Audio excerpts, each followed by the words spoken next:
dengan format peserta disambung dari paroki mana Bapak Ibu berasal.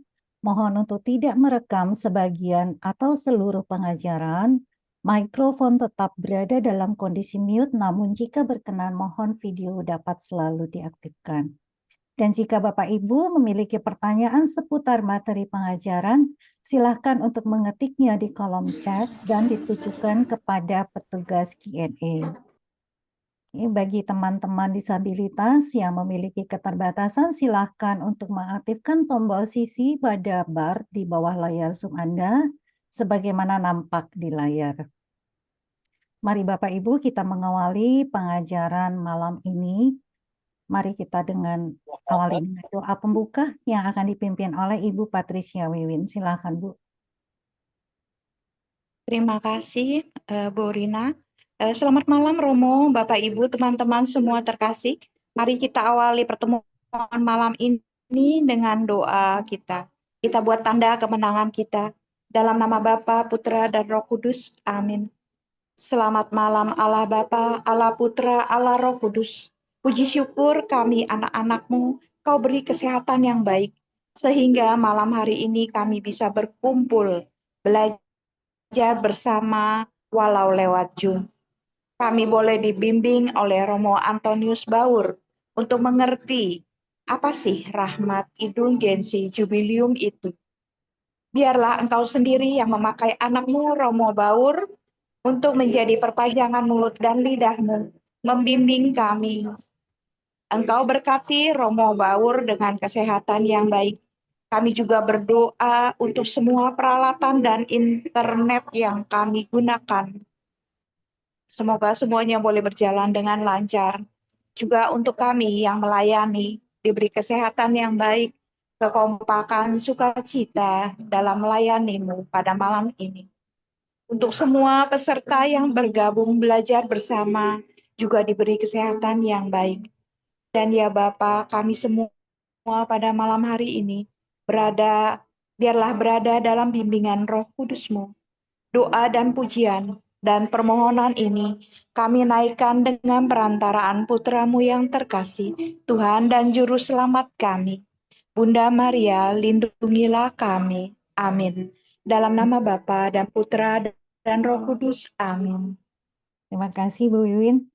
Jika Rabu minggu lalu Bapak Ibu Bro and Sis sudah mendengarkan pengajaran dari Romo Antonius Baur PR, maka pertemuan malam ini adalah merupakan pengajaran kelanjutannya. Jadi kita masih akan bersama-sama dengan Romo Baur yang juga sudah hadir di ruang Zoom ini ya. Shalom Romo, apa kabar?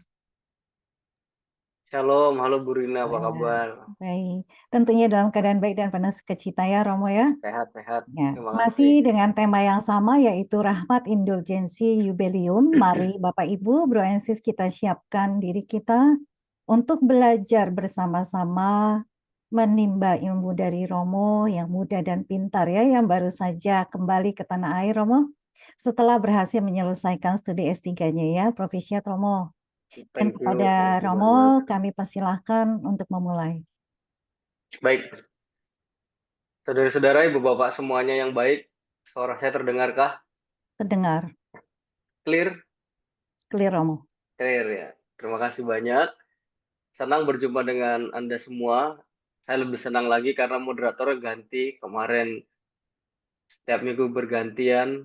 Dan saya melihat bahwa dekanat ini sangat baik untuk belajar bersama tentang kitab suci. Dekanat Barat 2. Apresiasi dari saya untuk kita semua. Bersyukur bahwa kita ketemu lagi hari ini. Wah, ini lagi azan. Semoga suaranya nggak masuk ya. Nah, Nggak masuk, di dekat di seminari itu ada beberapa masjid sehingga suaranya serentak bersama, mengingatkan kita untuk berdoa sama-sama. Ya, terima kasih. Saya mau ngingetin lagi supaya nggak kemana-mana. Saya mau mengingatkan lagi apa yang kita bahas minggu lalu. Kan judulnya minggu lalu kan part 1. Ini bagian keduanya sekarang tentang rahmat jubilium. Nah, lalu apa yang kita ingat minggu lalu? Pertanyaan dasarnya pertama kan adalah mengapa kita mendoakan orang meninggal? Jawabannya adalah kita mau memohonkan rahmat pengampunan dosa dan indulgensi. Singkat jawabannya demikian. Dari mana kita tahu? Kita susuri sejarahnya. sejarah kenapa kita mendoakan orang meninggal. Motivasinya sama, motivasinya jelas. Kita mau mendoakan mereka yang meninggal supaya dapat pengampunan dosa, dapat indulgensi untuk apa? Untuk hidup bahagia dengan Tuhan di surga. Lalu pertanyaan yang muncul, indulgensi itu apa? Gitu ya. Indulgensi adalah rahmat pengampunan sisa-sisa dosa. Jadi ketika kita sudah melakukan dosa, masih ada sisa-sisa dosanya, dan indulgensi itulah yang memulihkan relasi kita dengan Tuhan secara utuh. Gambaran sederhananya demikian. Lalu ada syarat-syaratnya, minggu lalu sudah saya berikan. Saya juga udah kirimkan file minggu lalu, nanti bisa dipelajari sendiri, dibaca-baca lagi gitu ya. Sengaja saya tidak memberi dari minggu lalu supaya kita ingat. Biasanya kalau habis sesi langsung saya berikan materinya, nanti hari ini pasti lupa gitu ya. Tertutup dengan iklan Shopee, dengan promosi flash sale dan segala macam. Jadi tertutup informasi-informasi lainnya. Semoga sudah dibagikan oleh panitia untuk bahan yang sudah saya sampaikan minggu lalu. Sebelum melanjutkan sesi 2, saya mau menjawab beberapa pertanyaan yang muncul di minggu lalu. Ada pertanyaan pertama, mengapa makamnya Santo Petrus berada di bawah altar basilika? Wow, pertanyaannya menarik kan? Ya, sebenarnya dibalik. Sebenarnya kenyataannya bukan mengapa makam Santo Petrus ada di basilika, tetapi pernyataannya adalah bahwa basilika itu dibangun di atas makamnya Santo Petrus. Nah, jadi logikanya bukan karena kenapa kok ada makamnya di bawah basilika, jawabannya dibalik. Karena di situ Petrus dimakamkan, lalu kemudian dibangunlah basilika yang indah. Nanti akan saya jelaskan dalam uraian sejarah tentang tradisi Yubelium yang mau kita bahas. Itu jawabannya demikian. Lalu ada pertanyaan lagi, misalnya berikutnya, apa artinya orang menerima indulgensi itu dalam keadaan rahmat? Jawabannya adalah minggu lalu saya jelaskan ada bedanya orang dalam keadaan rahmat dan orang dalam keadaan dosa. Gitu kan? Sederhananya orang dalam keadaan dosa, orang dalam keadaan yang tidak utuh. Sehingga perlu yang namanya sakramen pengampunan dosa supaya dalam keadaan rahmat. Sehingga secara gampangnya dalam keadaan berahmat itu adalah dalam keadaan orang sudah menerima sakramen pengampunan dosa. Artinya orang itu siap untuk menjadi pribadi yang tidak tertutup pada berkat Tuhan. Kalau dosa itu kan kata kuncinya dia menutup diri pada Tuhan, merasa bisa, seperti saya bahas minggu lalu. Nah itu dua pertanyaan yang saya jawab dari minggu lalu. Lalu juga ada pertanyaan lain, misalnya, sebentar saya temukan pertanyaannya. Bagaimana tentang orang yang telah meninggal hadir dalam mimpi kita? Jawabannya kita doakan. Kita doakan. Mungkin mereka butuh doa-doa kita. Bukan bertanya siapa kita doain mereka. No. Tapi yang penting adalah kita mendoakan mereka. Bisa dari berbagai sudut pandang ya. Kalau para psikolog mengatakan kalau kita mimpi artinya kita kangen sama dia. Ada orang yang spiritual mengatakan dia datang mau ketemu sama kita, mendoakan kita. Tetapi untuk orang Katolik yang jauh lebih penting, kalau dia datang dalam mimpi, kita doakan dia. Kita doakan. Kenapa kita doakan? Ya karena minggu lalu saya katakan komunitas umat Katolik itu komunitas yang lagi berjuang di dunia, mereka yang sudah meninggal dan mereka yang sudah abadi di surga. Jadi kita satu komunitas. Kalau dalam syahadat para rasul dikatakan persekutuan para kudus. Lalu ada pengampunan dosa dan kehidupan kekal. Urutannya kan menarik ya. Ada orang kudus, ada pengampunan dosa, dan ada kehidupan kekal. Nah ini satu komunitas. Kita komunitas umat beriman. Itu jawaban-jawaban saya, saudari-saudara yang baik. Lalu sekarang saya mau masuk ke dalam bahan yang kedua. Saya tidak akan bicara banyak, saya lebih banyak sharing. Semoga bisa menjadi inspirasi iman kita bersama. Apakah PowerPoint saya sudah bisa dilihat? Bisa kasih kode? Bisa, Mo. Ya. Bisa, Mo. Ya, terima kasih banyak. Kalau kemarin judulnya Rahmat Indulgensi Jubileum bagian 1, saya mau melanjutkan ke bagian 2 sekarang. Dari bagian 1 bagian 2. Kalau kemarin saya ulang lagi pertanyaannya adalah mengapa mendoakan orang meninggal? Karena kita memohonkan rahmat indulgensi jawabannya. Nah, lalu sekarang pertanyaannya akan menjadi semakin dalam. Bentar, gimana caranya ini ya? Bicara tentang rahmat indulgensi, di bagian keduanya, saya mau bicara tentang istilah teknisnya unlocking grace. Kita mau membuka rahmat apa nih gitu? Ada kata pintu kan gitu ya. Kita mau menggali makna jubileum dan pintu suci. Saya yakin Anda sudah banyak mendengar, membaca, browsing di internet gitu ya. Mencari-cari informasi tentang tahun jubileum tahun 2025 ini gitu ya. Pasti dari Anda sekalian sudah ziarah Porta Santa 9 kali, 9 paroki di 9 dekanat berbeda begitu ya. Ada yang bertanya, Romo kalau kita nggak selesai 1 hari, sah nggak ya Romo? Sah nggak? Ya nanti kita jawab sama-sama gitu ya. Bukan masalah sah atau enggak, tapi disposisi batin yang mau dibangun. Ada yang ziarah ke mana namanya ke Roma juga gitu. Kenapa gitu? Apakah harus ke Roma? Kalau nggak ke Roma, apakah dosanya nggak diampuni, dosa yang meninggal? Kita mau cari tahu di sini. Unlocking Grace, makna tahun jubileum dan pintu suci. Ini merupakan bagian riset saya hampir kurang lebih 2 tahun. Saya tertarik dengan tema ini untuk iseng-iseng menekuni salah satu kekayaan gereja Katolik. Minggu lalu saya ngomong kalau jadi orang Katolik itu pertama-tama mesti tahu. Kalau orang tahu, orang akan mengenal. Kalau orang udah tahu, mengenal, dia akan bisa jatuh cinta. Nggak mungkin dia jatuh cinta tanpa tahu, tanpa mengenal.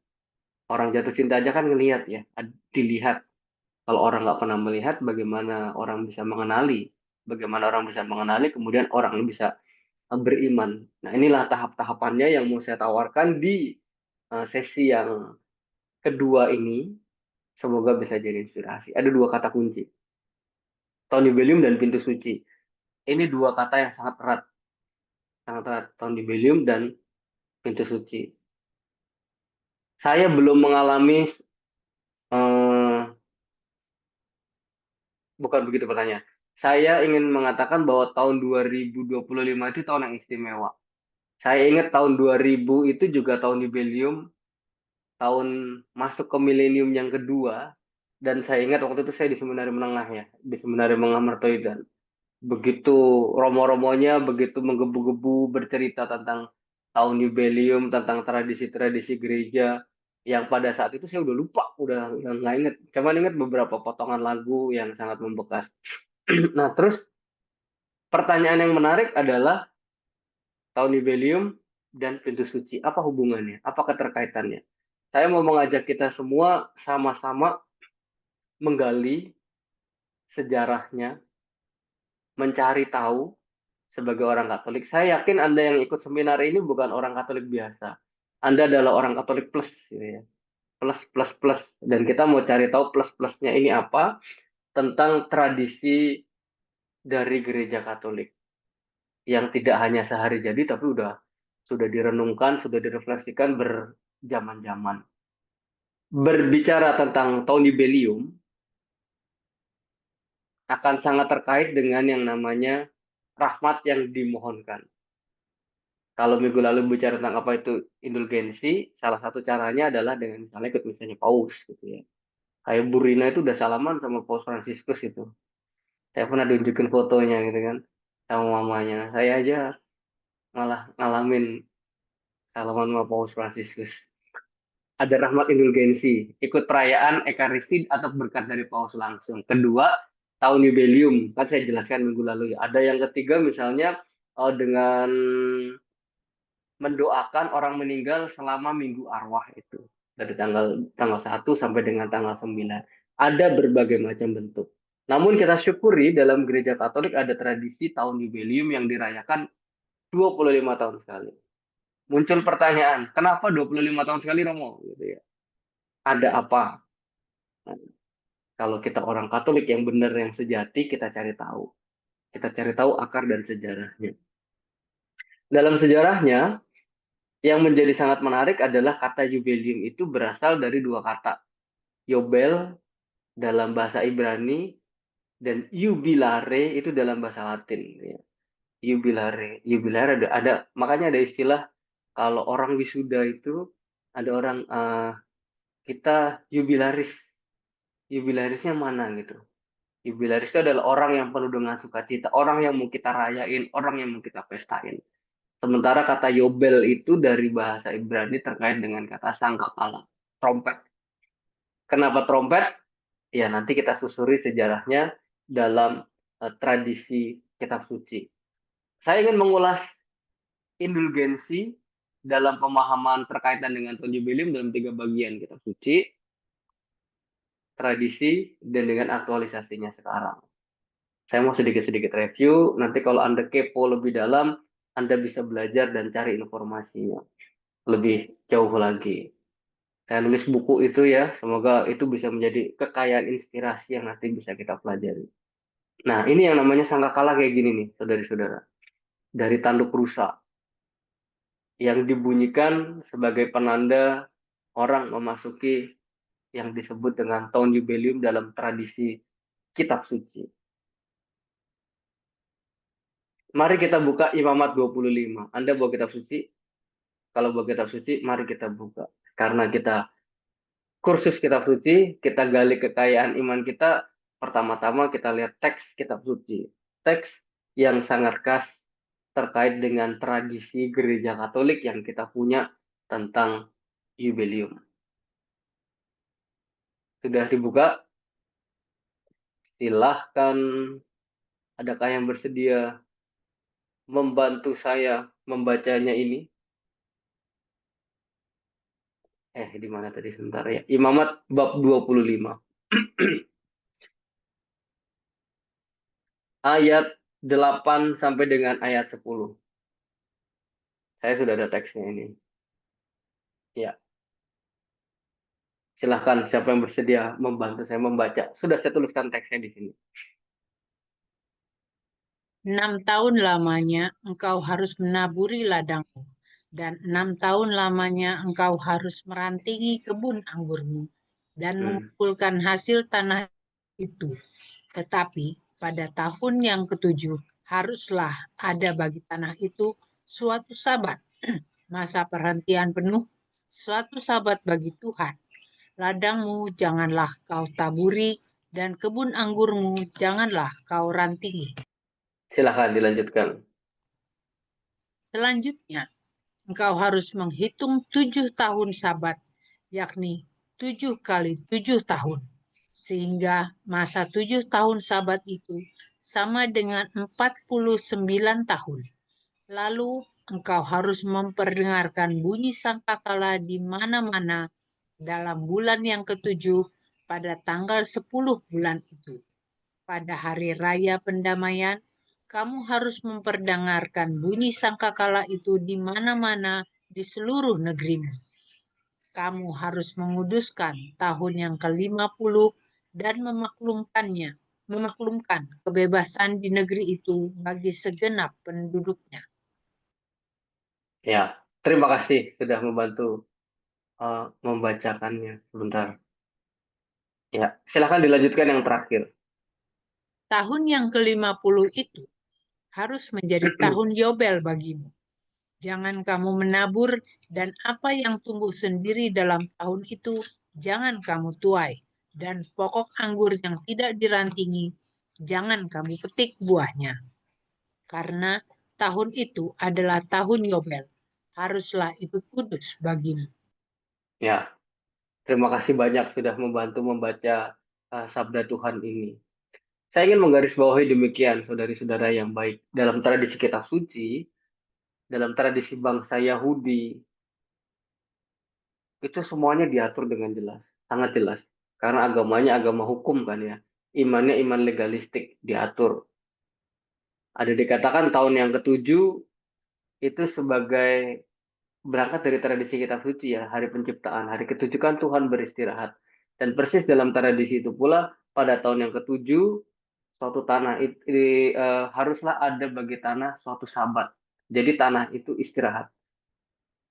Ini menarik ya, menarik untuk mengatakan bahwa saya baca beberapa buku sosiologi di Italia yang modern, mereka membaca tradisi kitab suci ini secara sosiologis untuk mengatakan bahwa orang Israel itu punya kesadaran hidup yang baik, bahwasanya semuanya itu nggak bisa diforsir bekerja terus gitu ya.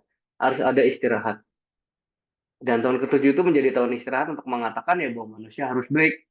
Segala ciptaan yang bekerja itu harus break. Tetapi pada saat yang bersamaan, dalam konteks Yahudi zaman dulu, kan ada yang namanya budak ya. Ada namanya budak. Ternak itu adalah berguna untuk manusia. Tanah diperuntukkan, dipekerjakan terus-menerus untuk menghasilkan sesuatu.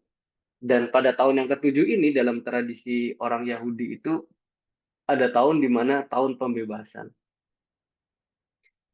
Nah, lalu ada yang disebut dengan tahun jubileum, yaitu 7 kali tahun Sabat dikali 7. Jadi tahun ke-49 dan tahun ke-50-nya itu yang disebut dengan tahun jubileum, di mana tahun itu dikhususkan di mana orang-orang para tawanan itu dibebaskan, para orang-orang yang dibelenggu budak-budak itu dilepaskan, dan tanah-tanah itu diistirahatkan. Ini yang menarik. Mereka punya logika berpikir, logika refleksi, tata hidup yang harmonis sebenarnya. Tradisi jubileum ini kalau disusuri dalam tradisi sejarah kitab sucinya, mereka ingin mengupayakan apa yang sebenarnya Tuhan ciptakan pada awal mulanya. Pada awal mulanya kan semuanya harmonis hidupnya. Sehingga mereka berusaha membuat harmonisasi kehidupan dengan tata cara hidup beriman yang sangat khas. Ada tahun Sabat. Lalu 7 kali tahun Sabat, berarti 7 kali 7, 49. Tahun ke-50 itu adalah tahun Yobel. Tahun di mana ditiupkan bunyi sangkakala. Nah ini, dari tradisi inilah kita punya yang namanya akar tradisi tahun jubileum. Nah lalu pertanyaan, lah Romo, kenapa 25 tahun? Sementara dalam tradisi kitab suci kan 50 tahun. Nanti akan kita coba jawab pelan-pelan dalam tradisi gereja Katolik merefleksikan tentang pengalaman imannya seperti itu. Ya, ini tadi yang saya katakan bahwa 7 kali 7 itu kan 49 ya, 7 kali 7 49, lalu tahun ke-50-nya itu yang disebut dengan tahun jubileum. Dalam tradisi perjanjian baru, nanti Anda bisa membaca dalam Lukas bab 4 ayat 18 sampai dengan 21.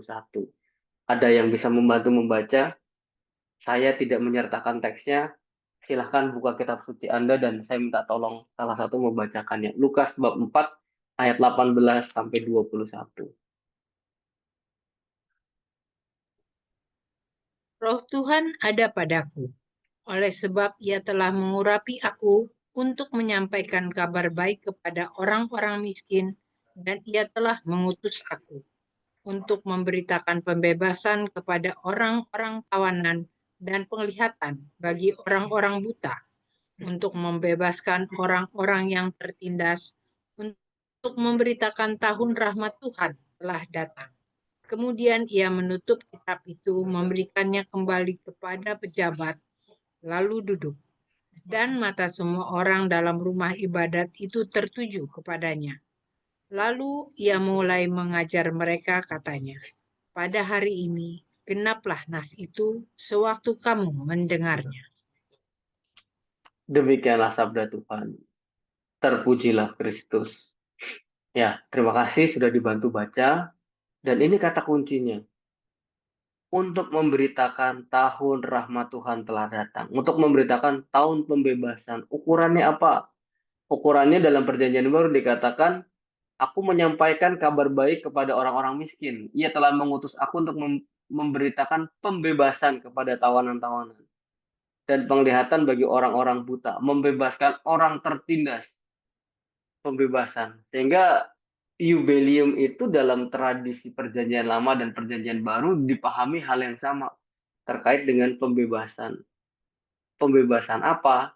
Kalau kita ingat dalam minggu lalu kita mendoakan orang-orang meninggal untuk apa? Untuk mohon rahmat, pembebasan dari dosa. Sehingga supaya kita bisa punya relasi kembali yang baik dengan Tuhan. Menurut saya iman Katolik itu sangat menarik ya, saudara-saudara. Konsep berimannya itu bukan Tuhan memberi perintah, kita laksanakan, no, tidak. Tapi cara berpikirnya adalah bahwa Tuhan mengajak kita berkomunikasi. Jadi iman Katolik itu adalah komunikasi kan, komunikasi Tuhan berbicara, kita mendengarkan. Jadi ada yang namanya wahyu, ada yang namanya iman. Wahyu itu Tuhan yang berbicara. Iman itu adalah manusia yang menanggapi apa yang Tuhan katakan. Nah, ini sebenarnya pola relasi inilah yang sebenarnya ingin dibenahi dengan adanya yang namanya refleksi tahun pembebasan. Pendalaman pokok ini adalah bagaimana di tahun pembebasan segala belenggu dilepas. Dan yang menarik adalah dalam tradisi sejarahnya direfleksikan dengan secara mendalam dalam gereja, dialami oleh orang-orang Kristiani pada abad pertengahan awal-awal gereja, abad pertengahan sampai dengan sekarang, ada keterkaitan yang namanya penyakit dengan dosa. Ada penyakit, ada malapetaka, ada perang, ada dosa, semuanya itu saling terkait gitu ya. Dan ada kekacauan dalam tradisi, dalam sejarahnya, kalau kita pelajari tentang sejarah, kemudian kenapa direfleksikan dan dihayati adanya tahun jubileum, memang disadari bahwa ada satu periode tertentu di abad pertengahan, sekitar tahun 1200, 1300 itu banyak wabah. Ada wabah pes, kemudian ada perang di mana-mana, ada perang salib macam. Lalu pertanyaan yang muncul, lalu kenapa ada hal-hal seperti ini? Apakah manusia hidupnya sudah tidak sesuai dengan Allah? Berhadapan dengan kenyataan itulah muncul kesadaran dari orang-orang beriman pada zaman itu untuk merujuk pada refleksi perjanjian lama. Kita harus kembali nih ke jalan Tuhan. Kita butuh pengampunan dosa. Kita butuh hidup dengan cara yang benar. Caranya gimana ya? Mari kita bangun sebuah cara hidup yang baru. Kita mulai dengan pemulihan hidup suci. Pun sampai sekarang begitu kan? Kalau sampai sekarang kita sadari juga kadang-kadang kita kan mungkin bertanya dalam hati, "Ah, hidup saya sudah jauh dari Tuhan, banyak malapetaka dalam hidup saya," kayak gitu. Gimana caranya ya? Kita kembali pertama satu demi satu, membenahi hidup supaya harmonis lagi. Nyambung kan dengan apa tradisi kitab suci, bahwa tradisi orang Yahudi hidup itu harmonis sebenarnya, harmonis semuanya berjalan dengan baik. Tapi ketika kita jatuh ke dalam dosa, keharmonisan itu rusak karena tidak adanya komitmen dari diri kita. Ini salah satu poin yang direfleksikan. Sehingga kemudian dalam sejarah gereja pada khususnya di abad pertengahan, muncullah niat-niat orang mohon pengampunan, mohon tindakan silih. Cara bentuk paling konkret cara silih mereka itu adalah dengan berjalan kaki. Dulu kan belum ada kendaraan ya. Orang jalan berhari-hari, berminggu-minggu, itu motivasinya adalah mohon rahmat pengampunan. Tujuannya kemana? Nah ini tujuannya. Yang menarik adalah kita mencari tujuannya.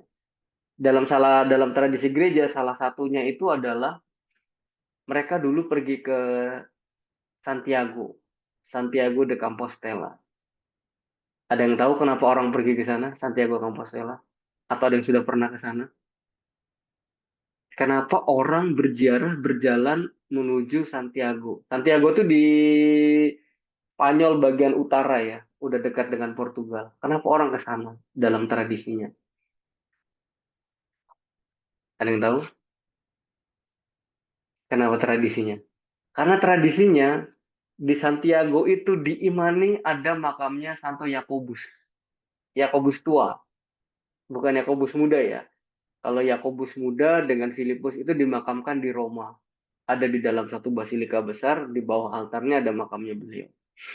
Sementara kalau Santiago Compostela, itu dulu orang zaman dulu meyakini dengan penuh iman orang berziarah ke sana jalan hari demi hari untuk mohon pengampunan dosa, untuk mohon silih, termasuk Santa Brigita. Santa Brigita termasuk salah satu orang yang berdevosi mohon pengampunan dosa untuk bangsanya, untuk dunia, dengan cara berjalan kaki menuju Santiago itu.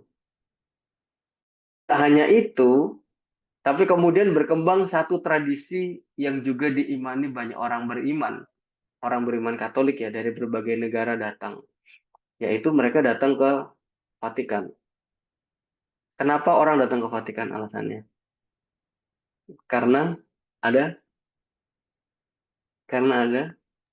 Makam Kalau San- di Santiago ada, karena ada Makam Santo Petrus. makam Santo Petrus. Kenapa kemudian orang juga datang ke Basilika Santo Paulus? Menjadi salah satu tujuan mereka berziarah, mohon pengampunan. Karena ada Santo Paulus. makam Santo Paulus, bener jawabannya itu.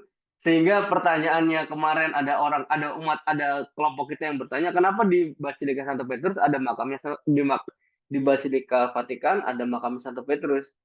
Sebenarnya dibalik. Karena disitulah Santo Petrus dikebumikan, banyak orang datang berziarah, dalam tradisi awalnya kan begitu. Setelah Kristianitas diakui, orang datang berziarah, mohon doa. Kenapa kok mohon doanya melalui perantaraan Santo Petrus? Karena mereka adalah lingkar dalamnya Yesus. Bahasa gampangnya gitu, mereka lingkar dalamnya Yesus. Orang terdekat dengan Yesus, orang yang diberikan kepercayaan dan otoritas oleh Santo Petrus, oleh Yesus Santo Petrus. Murid yang utama kan. Kalau Anda masuk Basilika Santo Petrus, ada tulisannya melingkar. Tu es Petrus, engkau adalah Petrus. Dan di atas batu karang ini di atas batu karang ini kudirikan gereja dan kepadamu kuberikan kunci kerajaan surga. Itu kan Yesus yang berkata, Yesus yang mengatakan. Jadi dalam kesaksian iman itulah sebagai murid-murid pertama, Petrus dan Paulus, orang kemudian datang mohon doa. Selain mereka mohon doa dengan perantaraan Santo Petrus, mereka datang ke Vatikan karena ada Paus. Karena Paus adalah penggantinya Santo Petrus. Sekarang Paus Leo ke-14 adalah Paus keberapa? Ada yang tahu? 266 67. atau 67, Bu? Bu Elena, Bu Natalia. 66, 67. 67. Yakin? Yakin, Bu? Pasti dia googling dulu nih. Dia googling dulu, dia cari di HP. Enggak, nggak keburu. Nggak keburu 67 ya. aja lah. 67 ya. Nanti dipastikan dilihat. 267. Ya, betul jawabannya. Anda benar-benar orang beriman berarti. Tahu pengetahuannya. Ya. Jadi dalam sejarahnya gitu nih. Kita lanjut sejarah ya. Saya mau lanjut cerita. Ya, sehingga dari zaman orang pada masa itu karena tahu banyak perang, banyak penyakit dan segala macam penindasan, lalu mereka bilang, "No, kita harus kembali ke jalan Tuhan nih. Kita harus kembali jalannya benar, mohon pengampunan." Cara bentuk paling dasariahnya adalah mereka berziarah. Jalan dari Austria, jalan dari Jerman, jalan dari Belanda dan segala macamnya menuju ke Roma. Perjalanannya nggak cuma sehari 2 hari, perjalanannya bisa sampai 2 minggu, 3 minggu, berbulan-bulan. Intensinya jelas, intensinya mau mohon rahmat pengampunan dosa dari Tuhan, mau rahmat pengampunan dan pembaruan hidup. Ceritanya dalam kenyataan begitu banyak orang datang ke Roma pada waktu itu, Paus Bonifacius ke-8 itu kemudian hatinya terenyuh. Kemudian beliau melihat bahwa begitu banyak orang datang, mau mohon pengampunan dari Tuhan, mau minta doa dari Santo Petrus, minta berkat dari Paus, begitu kan? Dalam kesadaran itulah kemudian Paus Bonifacius dengan mengimani tradisi gereja yang ada dalam kitab suci, beliau mencetuskan untuk pertama kali dalam sejarah gereja yang namanya tahun Jubileum, tahun pengampunan. Jadi tahun 1300. Kalau ditanya apakah sebelum tahun itu ada yang namanya indulgensi dan pengampunan dosa, jawabannya ada, dengan orang berziarah ke Santiago, ke Vatikan. Tetapi dirumuskan, direfleksikan secara teologis dan dideklarasikan secara jelas oleh gereja dimulai tahun 1300. Oleh siapa? Oleh Paus Bonifacius ke-8 dalam dokumen gereja yang judulnya Antiquorum Abet Vida Relatio. Nggak usah dihafalin, cukup tahu aja kira-kira dalam sejarah gerejanya kurang lebih seperti itu. Nah, Dan tahun jubileum atau tahun sukacita dan tahun pembebasan itu dalam cerita sejarahnya ketika Paus Bonifasius deklarasikan tahun jubileum, beliau mengatakan tahun jubileum berikutnya akan kita syukuri, kita rayakan 100 tahun kemudian. Begitu kan. Tapi karena begitu banyak orang datang terus ke Roma untuk mohon pengampunan dosa dan segala macamnya, kemudian direfleksikan lagi secara teologis, dibuat menjadi 50 tahun. Karena merujuk pada apa yang ada di dalam kitab suci. Tahun Yobel itu 7 kali 7, 49 tambah 1, tahun 50 adalah tahun pembebasan. Ya, berangkat dari itulah kemudian 50 tahun. Akan tetapi kemudian direfleksikan kembali oleh gereja Katolik. Nah, bagaimana nanti kemudian orang yang sudah umurnya senja misalnya, yang sekarang udah umur 70, apakah dia bisa mengalami tahun jubileum, tahun pengampunan dosa, tahun pembebasan juga gitu.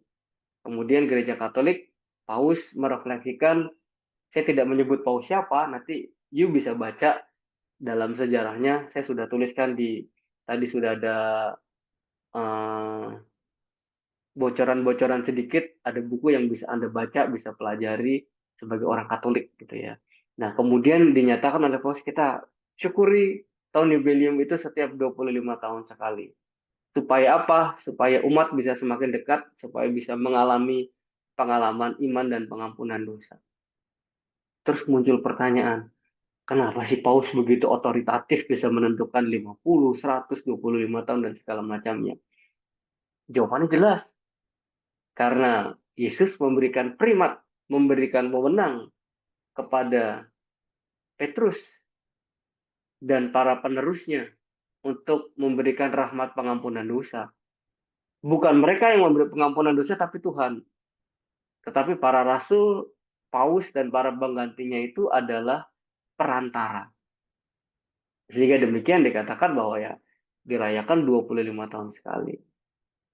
Lalu kemarin ketika saya di Roma ada satu komunitas kemudian bertanya, apakah mungkin nanti Roma dirayakan tahun jubileum itu tidak 25 tahun sekali, tapi 5 tahun sekali atau 10 tahun sekali atau 15 tahun sekali. Saya katakan Paus bisa saja membuat yang namanya tahun jubileum luar biasa. Buktinya di antara tahun 2000 dengan tahun 2025 ada 2016, 2017 di mana pintu suci itu dibuka, saya bilang. Nanti juga tahun 2033 akan ada tahun jubileum luar biasa sebagai tahun syukur mengenang penebusan Yesus, 2000 tahun penebusan Yesus. Seperti itu ya. Jadi sebenarnya adalah bagaimana umat beriman diajak dalam tradisi gereja memahami rahmat pengampunan itu dari Tuhan. Yes, of course. Ada perantaranya. Perantaranya siapa? Perantaranya adalah melalui gereja Katolik yang kudus. Rahmat pengampunan itu kita mohonkan dan kita syukuri dalam yang namanya tahun jubileum. Kurang lebih urutan logikanya seperti itu. Dan sampai dengan hari ini kita sudah merayakan tahun jubileum sebanyak 31 kali. 31 kali tahun jubileum. Nah, yang dimohonkan dalam tahun jubileum apa? Yang dimohonkan itu adalah kalau bahasa kerennya unlock grace-nya itu apa gitu. Rahmat yang kita mohonkan itu adalah rahmat pengampunan dosa dan juga indulgensi. Nyambung kan dengan yang minggu lalu kita bahas. Kita doain orang meninggal supaya apa? Kita mohon pengampunan dosa dan indulgensi. Kita sekarang merayakan tahun jubileum untuk apa? Untuk mohon pengampunan dosa dan juga indulgensi. Untuk apa Anda pergi dengan teman-teman lingkungan, teman-teman wilayah, teman-teman komunitas ke 9 gereja di 9 dekanat berbeda? Untuk apa? Nah, kita untuk ini. Kenapa kita butuh pengampunan dosa dan indulgensi? Karena kita mau hidup baik, mau masuk ke dalam surga. Gampangnya kan begitu. Sederhananya begitu. Sehingga rahmat yang kita mohonkan di tahun jubileum itu adalah rahmat pengampunan dosa dan indulgensi. Saya ulang yang minggu lalu. Indulgensi itu disebut sebagai rahmat dari Tuhan. Of course, jelas. Tuhan yang memberikan pengampunan. Minggu lalu ada pertanyaan tertulis, bagaimana kita bisa tahu ukurannya Tuhan itu sudah mengampuni kita dengan doa-doa indulgensi atau belum gitu. Ya jawabannya kita juga nggak tahu gitu ya. Nanti kalau Bapak Ibu sudah masuk surga, tolong datanglah ke dunia 1 hari 2 hari gitu ya, cerita bagaimana. Tetapi bukan ukuran matematis yang mau kita katakan ya, bukan ukuran matematis yang ingin kita ukur. Terlalu sombong menurut saya. Terlalu sombong. Kalau dalam Titus bab 3 ayat 4 sampai 8, nanti you bisa underline ya, bisa dikasih stabilo. Titus bab 3 ayat 4 sampai 8 itu kan dikatakan dengan jelas bahwa keselamatan itu adalah buah rahmat dari Allah, bukan usaha kita. Misalnya jelas, bukan karena perbuatan baik kita Allah menyelamatkan kita, tetapi karena kasih karunia-Nya Ia menyelamatkan kita. Nah, sehingga rahmat indulgensi yang kita mohonkan ini adalah bukan rahmat untuk mengukur-ngukur seberapa sering kita berdoa untuk memohon pengampunan, tetapi dengan seringnya kita berdoa, kita tekun mendoakan doa-doa kita ziarah ke 9 gereja dan segala macam itu adalah upaya kita untuk menerima rahmat Tuhan, untuk membuka diri lebih luas. Apakah orang yang kita doakan dan kita akan selamat? Pasti selamat. Yang penting sekarang adalah bagaimana kita memperjuangkan hari demi hari itu dengan jauh lebih baik. Sehingga indulgensi dipahami sebagai rahmat Allah, rahmat perluasan pengampunan dosa, dan juga menghapus akibat sisa dosa dan pertentangan dalam diri. Itu poin. Itu rumusan refleksi imannya lebih dan kurang secara sederhana dan singkat dikatakan sebagai demikian. Syarat utamanya, seperti yang saya katakan minggu lalu, saya ingin sedikit mengulang kepada kita, syarat utamanya itu ada 3, yaitu menerima sakramen pengampunan dosa, menerima tubuh Kristus dalam misa, dan mendoakan intensi paus. Sakramen pengampunan dosa di gereja ada. Ibu bapak, saudari-saudara bisa datang langsung ke gereja, cari romonya, mau ketemu, mau ngaku dosa, pasti dilayani, tidak mungkin ditolak. Kalau you datang ke tempat kami di seminari pasti dilayani ngaku dosa. Asal jangan jam 12 malam begitu ya. Kalau dalam kasus khusus, misalnya dalam perbanyakan orang sakit, pasti dilayani. Tapi dalam keadaan normal-normal biasa ya, gunakan waktu yang sewajarnya untuk sakramen pengampunan dosa. Lalu menerima tubuh dan darah Kristus. Ini yang disebut dengan keadaan berahmat. Seperti pertanyaan minggu lalu yang muncul, apa artinya dalam keadaan rahmat? Dalam keadaan kita terbebas dari dosa, hati kita terbuka untuk menerima Allah. Sakramen pengampunan dosa, tubuh Kristus, lalu kita punya misi, mendoakan intensinya paus. Biasanya, kalau Anda rajin ke gereja, ada intensi bulanan paus. Intensi untuk gereja di Afrika, untuk gereja yang tertindas, untuk apa? Untuk perdamaian dunia dan segala macamnya. Tetapi yang menjadi lebih penting adalah kalau sederhananya begini kan kita nggak selalu bisa membaca gitu ya intensinya paus. Nah, cukup dalam keheningan berdoa 1 kali Bapa Kami, 1 kali Salak Maria, 1 kali kemuliaan. Di awal doa itu katakan, kami ingin berdoa bersama dengan intensi-intensi Bapa Paus. Tuhan dengarkanlah doa-doa kami. Lalu doalah Bapa Kami 1 kali, Salak Maria 1 kali, kemuliaan. Nah begitu, itu syarat-syarat yang mau kita perjuangkan sebagai orang-orang Katolik. Kok syaratnya gampang Romo gitu? Ya iyalah, masa Tuhan memberikan hukuman yang susah kepada kita. Ini mau kita syukuri sebagai rahmat pengampunan dari Tuhan yang mau kita perjuangkan hari demi hari. Saya ingat satu pernyataan dari Paus Pius XII di tahun 1950-an. Beliau mengatakan dengan jelas bahwa manusia mesti berada dalam keadaan rahmat. Keadaan rahmat itu adalah keadaan tidak jatuh dalam dosa. Lalu beliau menyadari bahwa dosa terbesar masa kini adalah bahwa manusia merasa tidak berdosa. Ingat ya, minggu lalu saya katakan ada yang namanya 7 dosa pokok. Dan dosa paling pertama dari 7 dosa pokok itu adalah sombong. Kan 7 dosa pokok itu kan somari, malas narik, sombong, malas, iri, sombong, marah, iri, malas, nafsu, rakus, dan kikir. 7 dosa pokok. Dan kenapa yang pertama itu adalah sombong? Karena sombong itu dosa terbesar karena manusia merasa dia cukup dengan dirinya sendiri. Dia tidak butuh orang lain, dia tidak butuh Tuhan.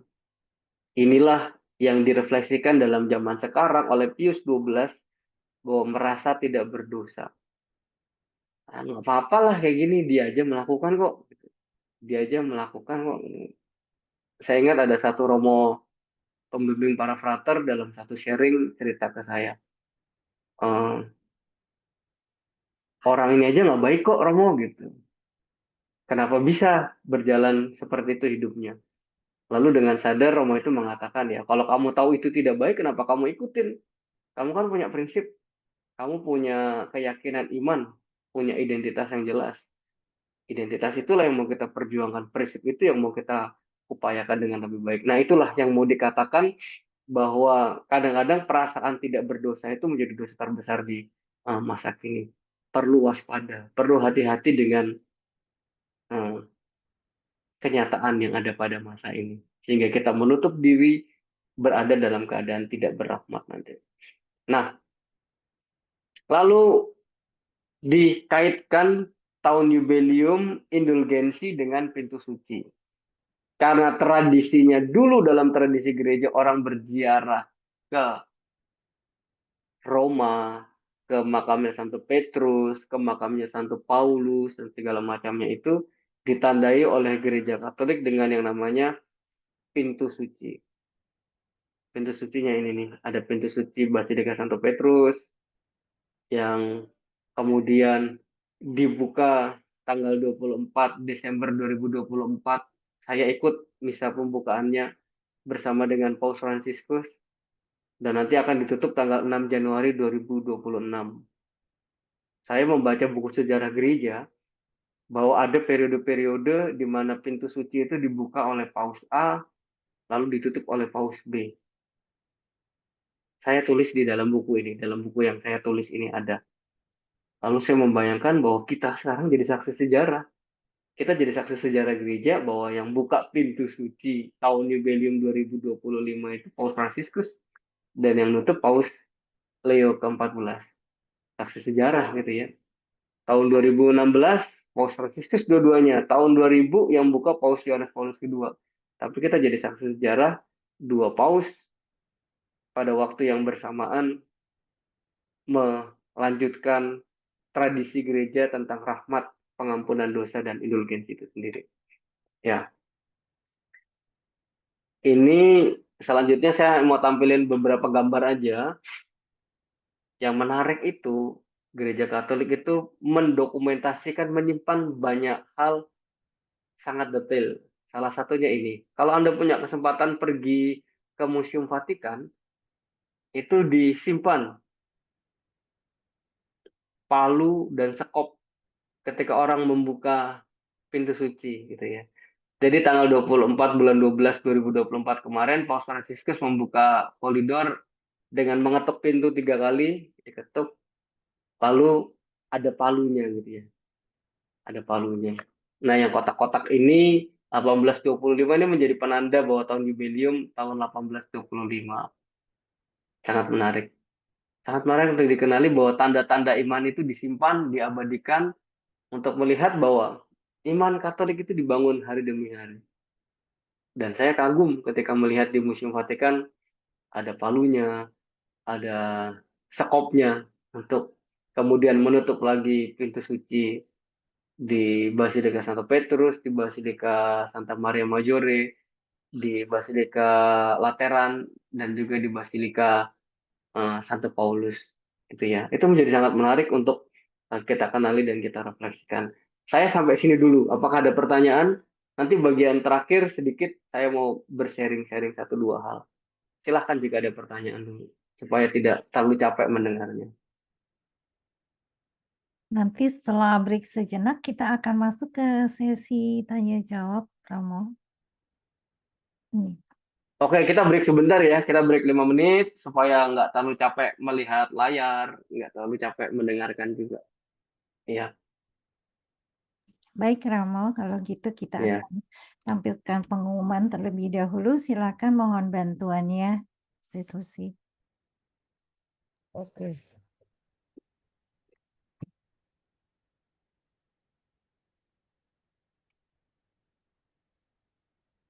Ya, Bapak Ibu yang terkasih, kita break sejenak sebelum nanti kita masuk ke sesi tanya jawab ya, sambil kita menyimak beberapa pengumuman hari ini. Nanti tanya jawab tersebut, bila mana Bapak Ibu memiliki pertanyaan, silakan untuk mengetiknya di kolom chat dan mengirimkannya kepada petugas Q&A. Nanti pertanyaannya akan ditampilkan di layar. Dan bagi Bapak, Ibu, Bro, and Sis yang tergerak untuk memberikan persembahan kasih, dapat disalurkan melalui rekening dengan nomor yang tertera di layar. Kami mengucapkan banyak terima kasih. Semoga Bapak Ibu semakin Tuhan berkati. Seksi KKS Gereja Santa Matias Rasul Paroki Kosambi Baru mempersembahkan kembali kursus kitab suci tematik dengan tema Kuat karena iman, teguh karena kasih secara offline. Setiap hari Jumat malam pukul 19.00 waktu Indonesia bagian Barat, sebanyak 3 kali pertemuan, yaitu tanggal 7, 14, dan 21 November, dengan pengganti konsumsi sebesar Rp50.000. Kemudian SKKS Paroki Kalideres mengajak Bapak, Ibu, Bro, and Sis semua untuk mendengarkan katekese yang akan diberikan oleh Ramais Timur Bayu Aji secara online melalui Zoom pada tanggal 26 November hari Rabu pukul 7 malam. Cukup menarik temanya, yaitu bagaimana pandangan gereja tentang menghadapi sakratul maut. Dicatat ya Bapak Ibu tanggalnya. Ini yang berikutnya. Masih dari Gereja Santa Maria Immaculata Paroki Kalideres mempersembahkan pertunjukan drama musikal Kelahiran Sang Juru Selamat yang disutradarai oleh Septian Nur Cahyo, diadakan di Auditorium Sekolah Bunda Mulia Citra pada tanggal 27 Desember pukul 1 siang. Jangan sampai ketinggalan dan dapatkan early bird-nya dari harga tiket sebesar Rp50.000 menjadi Rp35.000 saja. Silahkan untuk menghubungi Felicia dengan nomor WhatsApp yang tertera di layar. Ya, dan ini yang terakhir pengumuman dari kami sehubungan dengan buku yang tadi sempat oleh Sis Natali dan Romo sampaikan ya Romo ya, tentunya buku ini akan melengkapi pengetahuan kita tentang Rahmat Jubileum ini. Jangan ketinggalan, silahkan untuk memesannya kepada panitia seharga Rp95.000 sebelum ongkos kirimnya. Nanti untuk pendaftarannya akan dikirimkan di Bitly berupa di WAG KKS ini tentunya dengan silakan Bapak Ibu untuk mengisi Bitly dan menuliskan alamatnya secara lengkap serta menyantumkan juga bukti transfer. Ya. Sekian pengumuman dan pertanyaan belum masuk. Romo mungkin mau masuk ke sesi berikutnya. Sudah minum, Romo? Udah. Ya, tadi saya matiin, saya minum dulu. Iya, Ya, silakan Romo terima dilanjutkan kasih. ya. Ya, lanjutkan ya. Terima kasih Bu Rina, terima kasih informasinya. Di bagian ini bahan dari saya sudah cukup. Saya tidak ingin menambah bahan lagi supaya kita tidak usah banyak apa ya, dapat banyak hal nanti banyak lupa biasanya gitu. Kita cukup sedikit aja dari saya. Saya mau sedikit berbagi gambar aja tentang cerita-cerita gitu ya, cerita-cerita terakhir saya di Roma gitu. Yang pengalaman terkait dengan tradisi gereja tentang Holy Door itu sendiri ya. Kalau saya ingin berkata tentang apa yang direfleksikan, mana sebentar saya bagi layaran lagi tadi ya. Ya ini. Oke, sudah keluar di layar. Sudah mau. Ya, oke. Ya, saya mau kembali sedikit, ada yang ketinggalan. Jadi kenapa ada pertanyaan yang sering muncul, kenapa kok tahun jubileum diidentikan dengan pintu suci? Gitu kan? Kenapa? Kenapa kita harus masukin pintu suci itu? Kalau ditanya yang di Romo tuh saya udah berkali-kali masuk gitu ya. Dari pertama kali Basilika itu pintu suci dibuka tanggal 24 malam, tanggal 25 pagi kami adalah orang-orang pertama yang masuk ke dalam pintu suci itu. Masih sepi, sepi banget, dingin. Jam 8 pagi belum ada yang datang, kami masuk, dosanya diampunin. Lalu keluar dosa lagi, masuk lagi diampunin lagi, keluar dosa lagi. Ada yang bercanda seperti itu kan gitu. Wah, berarti Romo nih udah sangat suci sekali gitu ya. Oh ya, tentulah. Memang itu yang mau kita perjuangkan jadi suci. Tapi dari luar itu masuk lagi berkali-kali. Ya. Yang menarik, saya ingin mengatakan kenapa pintu, gitu kan? Sering dikaitkan kenapa pintu, kenapa enggak apa gitu ya, bentuk yang lain? Kenapa simbolnya pintu? Jawabannya adalah dari kitab suci, kutipan kitab suci ini direfleksikan. Yohanes bab 10 ayat 7 sampai 9. Yesus menegaskan diri sebagai pintu. Akulah pintu ke domba-domba itu, akulah pintu, barang siapa masuk melalui aku, ia akan selamat dan ia akan masuk dan keluar dan menemukan padang rumput. Ya, ini menarik sekali menurut saya. Dan tradisi tahun jubileum yang diidentikan dengan membuka pintu suci dan kita memasuki pintu suci itu baru zamannya Paus Martinus V tahun 1425. Jadi ketika tahun 1300 tidak ada yang namanya tradisi, belum ada tradisi masuk pintu suci lalu mohon pengampunan. Langsung mereka datang ke Basilika Santo Petrus, berdoa di makam Santo Petrus lalu mohon berkat dari Paus. Tapi kemudian tradisinya direfleksikan secara lebih dalam bahwa kita ingin masuk ke dalam kerajaan surga melalui pintu, gitu kan? Dalam perjanjian baru dikatakan sulit orang melalui lubang jarum. Itu kan pintu ya. Lebih mudah unta memasuki lubang jarum. Ya, demikian pula Paus Martinus V memulai tradisi baru tahun 1425 dengan para peziarah itu memasuki pintu suci. Pintu sucinya dibuka. Awalnya yang dibuka hanya pintu suci Basilika Santo Petrus. Lalu kemudian berkembang dibuka juga pintu Basilika Santo Yohanes Lateran. Kenapa Yohanes Lateran? Karena Basilika Santo Yohanes Lateran itu adalah basilika pertama dalam sejarah gereja yang berdiri di seluruh dunia. Untuk itulah kalau ibu bapak saudari-saudara ke gereja kemarin hari Minggu ikut misa, pestanya pesta apa? Judulnya? Pesta pemberkatan Basilika Lateran. Ya, pemberkatan Basilika Lateran. Ada yang bertanya, kenapa kok cuman itu doang yang Roma yang diperingatin, gereja lain enggak? Kenapa nggak ada peringatan pesta pemberkatan Basilika Santo Petrus? Kenapa nggak ada pesta pemberkatan gereja paroki Kosambi gitu ya? Tetapi yang ada Basilika Lateran. Karena Basilika Lateran itu adalah basilika pertama yang ada di dunia sebagai sebuah bangunan ya. Karena kan dalam sejarahnya ketika orang-orang Kristiani masuk ke Roma bersama dengan Santo Petrus, mereka itu kan ditindas. Kalau nanti Anda suatu hari punya pengalaman ziarah ke Roma, saran saya extend lah gitu ya. Kalau ikut tur extend 2-3 hari jalan ke gereja-gereja dan masuk ke tempat-tempat di mana gereja itu dibangun dari kesaksian para martir. Ada satu gereja yang namanya Gereja Santo Stefanus Rotondo. Di dalamnya itu ada lukisan sepanjang sejarah bagaimana para martir itu disiksa. Orang-orang yang percaya sama Yesus.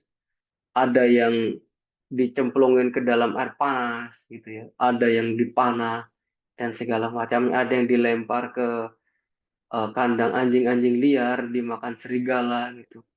Itu untuk mengatakan apa? Bahwa sampai dengan tahun 300 orang-orang Kristiani itu ditindas di Roma karena dianggap ajaran sesat. Lalu kemudian dalam sejarahnya tahun 313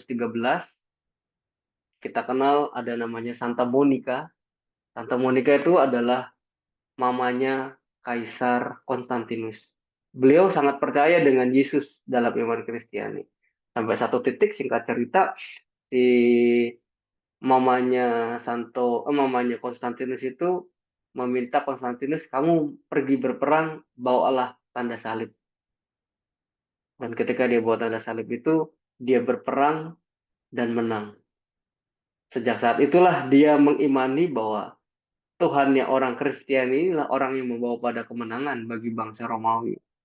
Sejak tahun itulah, sejak tahun 313, beliau menyatakan bahwa Kristianitas itu diakui di kota Roma dan di seluruh wilayah jajahannya Roma.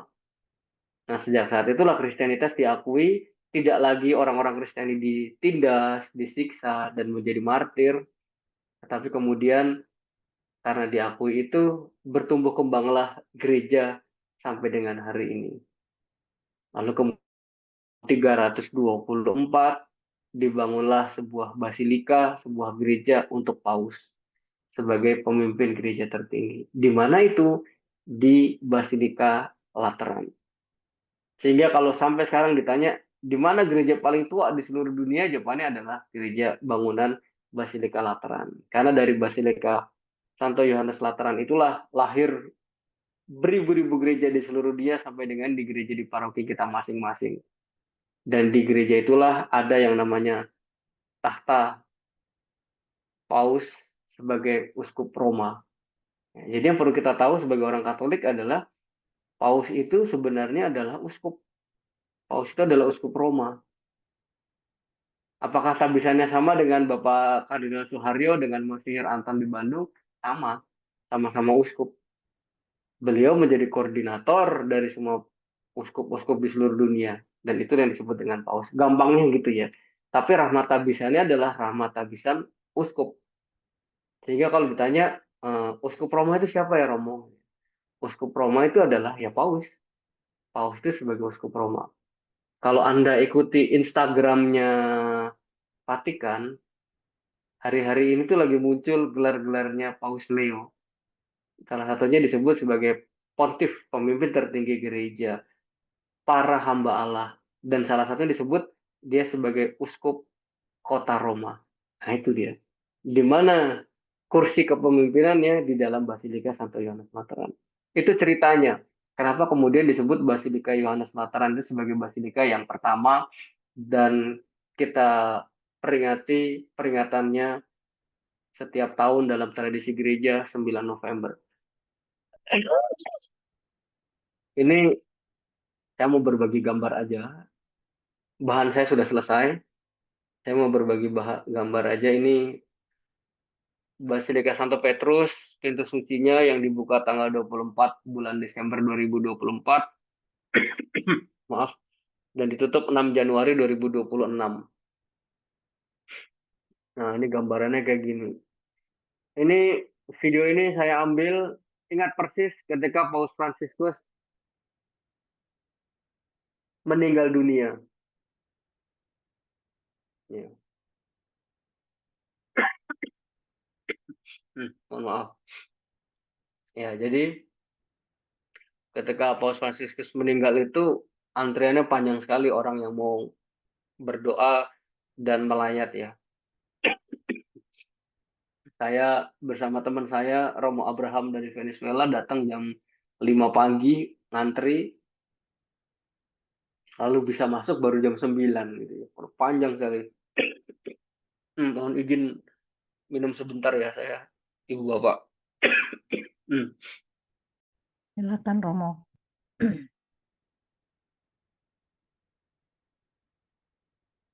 Mohon ditunggu sejenak ya Bapak Ibu Francis. Silakan sambil kami masih tunggu juga pertanyaan-pertanyaannya. Ya, minta maaf, sorry gangguan teknis karena terlalu bersemangat ngomongnya. Ya, ini Basilika Santo Petrus, gambarannya ini pintu sucinya. Saya tunjuk-tunjuk gambar aja ya. Kalau bahan sudah.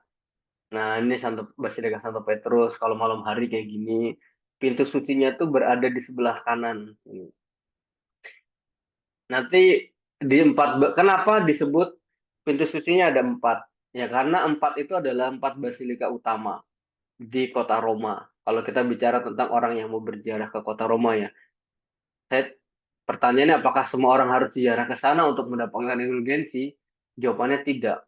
Nanti akan di bagian slide terakhir akan saya tunjukkan bahwasanya Paus Fransiskus mengatakan dengan jelas bahwa alangkah baik jika Anda bisa berziarah mohon pengampunan memasuki pintu suci di 4 basilika di kota abadi, tetapi tidak kalah baiknya jika Anda tidak punya kesempatan untuk tetap berdoa sesuai dengan arahan kuskupan masing-masing.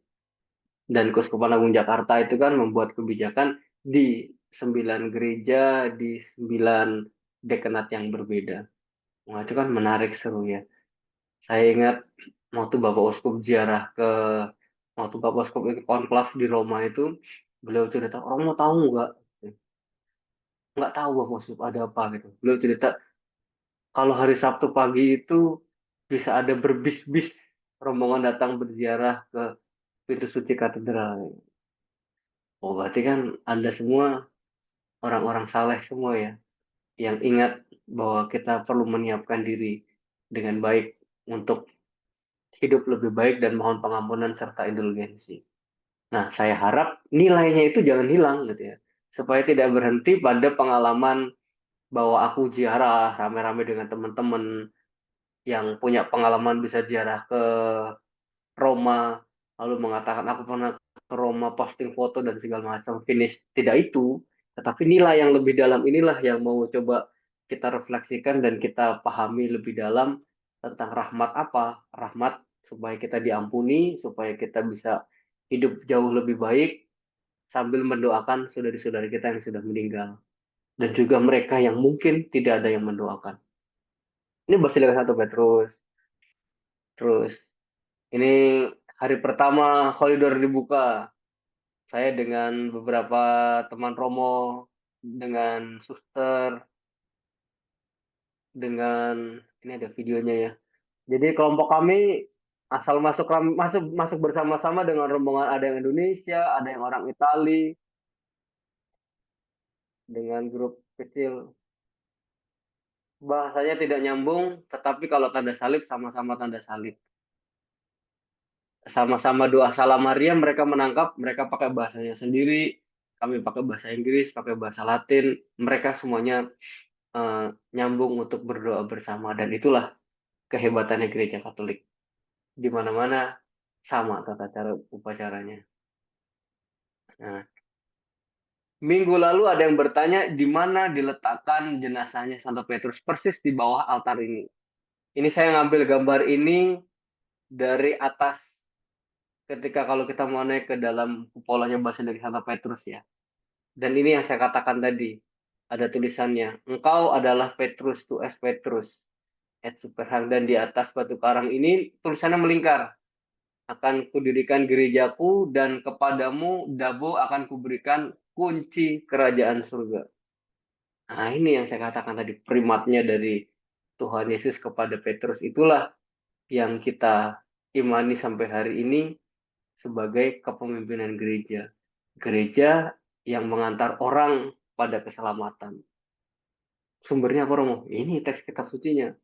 Bukan Anton Baur yang mengarang, tapi Tuhan Yesus sendiri yang mengatakan kepada Petrus, dan disitulah kita punya tradisi yang namanya tahun jubileum.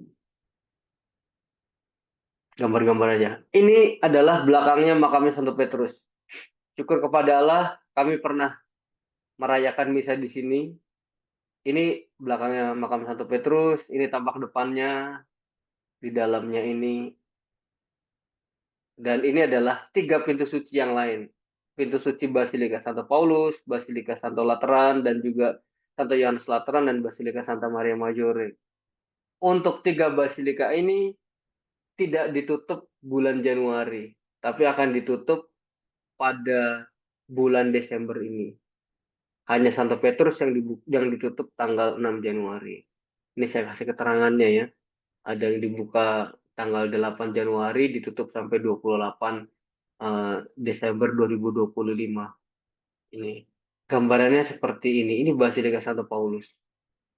Anda bisa browsing di internet. Saya hanya ingin memberikan panorama gambar-gambar saja. Nah, yang khas itu adalah Santo Paulus membawa pedang. Ada yang tahu kenapa Santo Paulus membawa pedang dan Santo Petrus membawa kunci? Anda kan ahli kitab suci nih semuanya nih, saudara-saudara. Ada yang tahu? Karena dulu dia membantai orang Kristen. Karena dulu dia membuat orang Kristen. Oke. Yang lain? Ada tafsiran lain?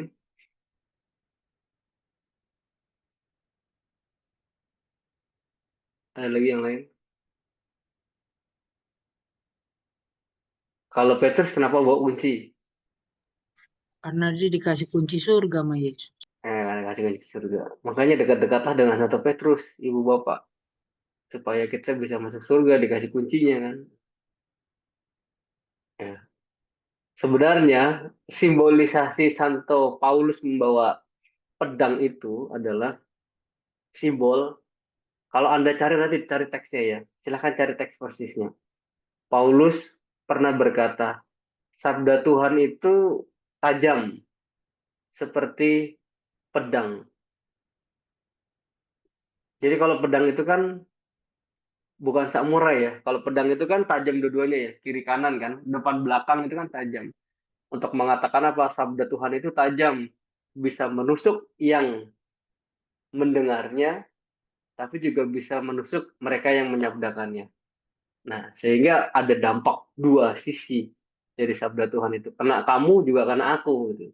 Itu salah satu penafsiran para ahli kitab suci yang mengatakan kenapa gambaran Santo Paulus selalu membawa kitab suci dengan membawa pedang. Karena sabda Tuhan itu seperti pedang bermata dua gitu kan. Yang bisa seketika menghunus kena kamu, tapi juga kena aku. Itu salah satu simbolisasinya. Pertama-tama tidak untuk mengatakan bahwa Paulus dulu orang yang menentang Yesus gitu ya. Itu bisa ditafsirkan seperti itu, tetapi para ahli dalam sejarah gereja mengatakan simbolisasinya adalah ya pedang itu adalah sabda Tuhan. Sabda Tuhan yang harus ditegakkan, sabda Tuhan yang harus diwartakan, sabda Tuhan yang harus dimenangkan. Makanya kan dalam tradisi gereja Petrus selalu bersama dengan Paulus ya. Pesta Petrus dan Paulus. Padahal dalam sejarahnya Petrus dan Paulus itu ketemu hanya beberapa kali. Tapi kita imani sebagai orang Katolik, Petrus yang memberi pendasaran iman, punya kunci kerajaan surga, Paulus yang mewartakan iman sampai ke berbagai tempat, berbagai penjuru dunia. Nah, ini pintu sucinya, ada foto sayanya. Ini pintu suci ketika dibuka. Biasanya Basilika Santo Paulus ini sepi, jarang pengunjungnya. Sehingga pada waktu itu, ya mungkin karena saya awal-awal ya, awal-awal bulan Januari ketika baru saja dibuka, belum banyak peziarah. Ini gambaran pintu sucinya. Dalamnya Basilika Santo Paulus. Dan yang khas di Basilika Santo Paulus ini di kiri kanannya ini di atas, itu ada fotonya Paus-Paus. Dari Paus pertama sampai dengan Paus yang sekarang 267. Dan persis di bawah altar utama ini, yang saya kasih kursor ini, itu ada makamnya Santo Paulus. Dalam sejarahnya, ketika Paulus meninggal, banyak orang berziarah ke sana, berdoa di sana. Lalu kemudian ketika Kristianitas diakui, Kaisar Konstantinus membangun. No, tidak cukup makamnya, tapi perlu kita bangun gereja. Nah, dibangunlah gereja.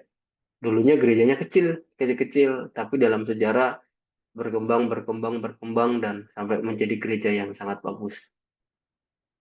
Kalau ini Santa Maria Maggiore, bukan saya yang foto ini, saya ngambil dari internet karena susah mengambil pose gambar seperti ini ya. Ini kurang lebih gambarannya seperti ini. Kalau di Basilika ini pintu sucinya paling berbeda. Yang lainnya berada di sisi kanan, tapi di Basilika Santa Maria Maggiore pintu sucinya di sisi sebelah kiri. Sebelah kiri sini nih. Ya. Di sini disimpan kandang Natalnya Yesus, tempat Yesus dilahirkan. Kayu Natalnya masih disimpan. Nah, ini saya bersama dengan komunitas Indonesia. Ini pintu sucinya Yesus ketika ditutup, pintu suci ketika dibuka. Kurang lebih dalamnya seperti ini. Dan di bawah altar inilah disimpan kandang Natalnya Yesus. Dan di sebelah kiri inilah Paus Fransiskus dimakamkan. Sebelah kiri ini. Beliau request, aku tidak mau dikubur di Basilika Santo Petrus, tapi aku mau dikuburkan di Basilika Santa Maria Maggiore dengan makam yang sangat sederhana. Cukup ditulis Fransiskus PP. Tidak usah dibikin patung yang besar dan segala macamnya. Ini Basilika Santo Yohanes Lateran yang kita rayakan tanggal 9 kemarin. Ini foto tahun 2018. Kalau kita sekarang ke sana, di sini udah rapi semua, udah dipasangin konblok. Ini 2019, ketika periode saya S2 ngambil studi di Roma. Ini pintu sucinya ketika ditutup, ini pintu sucinya ketika dibuka hari-hari pertama. Dalamnya seperti ini. Yang istimewa adalah di ujungnya ini ada yang namanya katedralnya, kursi Paus sebagai uskup Roma.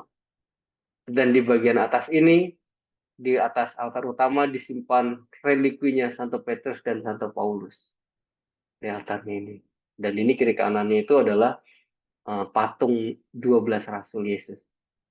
Untuk mengatakan ya iman Kristiani dibangun dari kesaksian Petrus dan Paulus beserta para Rasul Yesus. Disinilah gereja berdiri. Nah itu makanya Basilika Santo Yohanes Lateran.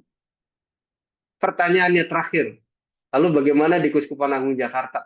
Tadi sudah saya katakan, ini kalau Anda baca di Space of Confunded, itu suratnya Paus Fransiskus ketika membuka pintu suci. Di buku saya itu saya tuliskan terjemahannya, lampirannya, ada di nomor 6 itu dikatakan selanjutnya saya Paus Fransiskus memutuskan pada hari Minggu 29 Desember 2024 di setiap gereja katedral para keuskupan terkait akan merayakan Misa Kudus sebagai pembukaan tahun jubileum dengan hikmat dengan menggunakan petunjuk-petunjuk liturgis yang akan disediakan untuk kesempatan itu. Untuk perayaan di katedral bersama, uskup dapat digantikan oleh delegasi yang ditunjuk secara khusus. Ziarah bisa dimulai dari gereja yang dipilih untuk berkumpul dan kemudian dilanjutkan ke katedral dapat menjadi simbol perjalanan pengharapan yang diterangi oleh sabda Allah yang menyatukan sebuah umat beriman. Ini jawabannya. Ketika muncul pertanyaan, apakah kita di tahun jubileum itu harus holidornya di Roma? Kalau Anda punya kesempatan dan punya berkat, syukur kepada Allah. Kalau Anda masih menantikan, Paus Fransiskus dengan jelas mengatakan rahmat Tuhan itu untuk semua orang. Dan kita bisa mensyukurinya di keuskupan masing-masing. Dengan gerakan-gerakan iman yang sangat konkret. Gitu kan. Indulgensi bukan cuma sekedar mohon pengampunan, tapi juga ada buah-buahnya. Buah-buah penebusan itu apa? Ya termasuk perbuatan baik kita, donasi, memberikan perhatian kepada orang-orang yang dilupakan, orang-orang yang sakit dan segala macam. Itu adalah buah-buah dari indulgensi yang kita mohonkan dari Tuhan. Penebusan itu harus ada buahnya. Sehingga nggak berhenti pada diri sendiri. Rahmat Tuhan itu juga berlimpah sukacitanya untuk orang lain. Nah, di Jakarta disyukuri dengan ziarah pintu suci di 9 paroki, di 9 dekanat. Menurut saya kebijakan ini sangat istimewa ya. Artinya kita diajak di satu sisi ingin mensyukuri rahmat pengampunan dari Tuhan dengan mohon rahmat indulgensi, tapi di saat yang lain kita diajak untuk mengenali paroki-paroki yang ada di Jakarta, teman-teman kita di komunitas-komunitas yang ada di gereja Jakarta. Saya senang kalau dengar cerita ada panitianya yang standby di paroki masing-masing menyambut para peziarah yang datang. Wah itu kan sungguh-sungguh gereja Katolik gitu ya. Ada yang saling berdoa, saling mendukung, silakan datang. Gitu. Pasti kan adegannya setelah berdoa ada foto-foto kayak gini kan.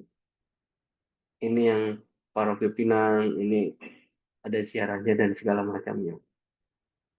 Intinya, saudari-saudaraku yang baik, kita syukuri tahun jubileum ini kita bisa menggali banyak hal. Ini dokumennya Paus Fransiskus.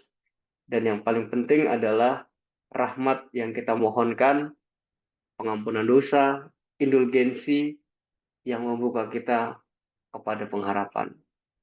Harus berbuah kalau menurut saya ya. Indulgensi pengampunan dosa itu harus berbuah. Berbuahnya apa? Harapan. Harapannya untuk kita sendiri, harapan kepada Tuhan, tapi kita juga bisa menjadi pengharapan buat orang lain yang butuh perhatian. Dari saya itu saja, cukup. Terima kasih. Kalau mau ada pertanyaan, dengan senang hati saya berusaha menjawab. Terima kasih. Bu Rina, saya kembalikan. Ya, terima kasih Romo Baur. Ada beberapa pertanyaan yang sudah kami coba rangkum, Romo. Kita coba tampilkan di layar ya, Romo. Silakan.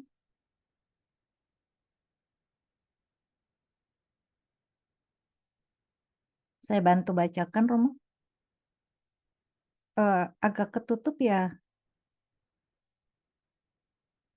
Maaf. Ini sepertinya Bagaimana? tertutup oleh dosa-dosa atau ditebus oleh Yesus ini.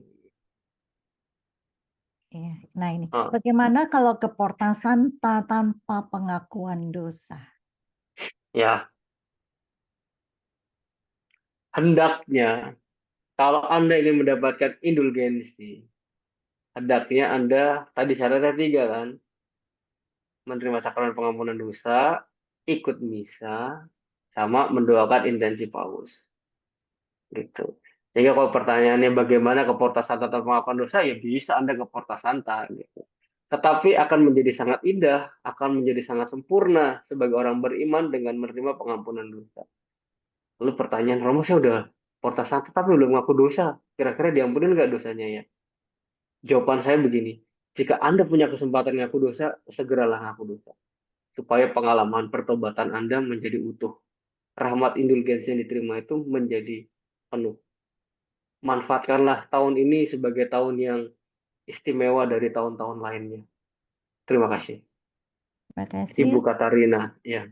Katarina, yang berikutnya dari Padang Hmm. Bongwe, Romo, orang tua yang sudah lemah dan yang sakit parah, bagaimana mereka bisa menerima rahmat indulgensi?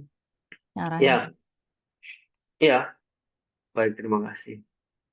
Ini pertanyaan yang muncul di tahun 1350-an. Terima kasih untuk pertanyaannya. Sepertinya ini Bu Dambong ya, mamanya Romo ini nih, mamanya Romo Bondi. Iya, saya lagi loading ya. Pertanyaannya sangat historis, sangat sejarah. Jawabannya untuk orang-orang sudah tua, orang-orang yang sakit, apakah mendapat rahmat indulgensi? Dapat. Dapat, pasti dapat. Tuhan itu kan murah hati. Dan ketika itu Paus Bonifacius mengatakan untuk mereka yang nggak bisa datang ke pintu suci di Roma, mereka yang sakit, atau yang karena perjalanannya itu bisa sampai 6 bulan dan pintu sucinya udah ditutup, apakah dapat pengampunan? Dapat rahmat pengampunan. Yang penting kan pertama intensinya. Intensi mau rahmat pengampunan, dan sedapat mungkin kalau untuk orang-orang yang tua, ajaklah anak-anak, maksud saya anak cucunya, misalnya undanglah Romo ke rumah gitu ya, untuk mendoakan mereka.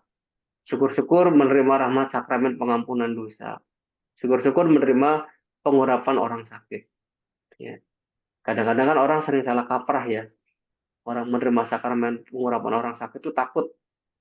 Takut setelah itu gol gitu kan. Ada yang mengatakan Romo ini sakti nih, kalau sakramen pengurapan orang sakit langsung jalannya lancar ke surga. No, tapi kan rahmat pengurapan orang sakit itu kan di rumusan doa-doanya juga ada muatan-muatan doa yang mengatakan bagaimana kita menyucikan diri, memurnikan diri. Dan disitulah kesempatan-kesempatan menerima rahmat pengampunan dosa dan indulgensi. Ya, itu salah satu bentuk-bentuk caranya yang kita mohonkan. Terima kasih atas pertanyaannya. Iya. Berikutnya dari Pak Gunawan, mendoakan intensi Paus begitu banyak yang berbeda setiap Ya, bulan. Apakah ya. didoakan semua atau disesuaikan dengan bulannya saja? Iya, disesuaikan dengan bulannya saja. Disesuaikan dengan bulannya. disesuaikan dengan bulan yang misalnya bulan yang bersangkutan kan ada kalau biasanya kita punya kalender liturgi itu kan ada tulisannya intensi paus bulan ini apa. Gitu. Sambil dalam batin sebutkan intensi yang tertulis intensi paus itu sambil dalam batin sebutkan saja. Kami juga berdoa untuk intensi-intensi paus lainnya. Gitu kan. Itu cukup untuk mendoakan. Intinya, kenapa ada syarat mendoakan intensi paus? Intinya kita ingin berdoa bersama dengan gereja. Kita ingin berdoa bersama gereja untuk intensi-intensi tertentu, perdamaian dunia,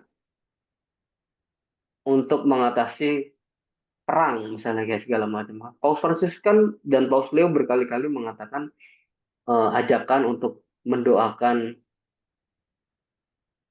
perdamaian dunia supaya orang-orang itu hatinya terbuka untuk berdamai, misalnya kayak gitu ya. Begitu jawaban saya ya. Terima kasih.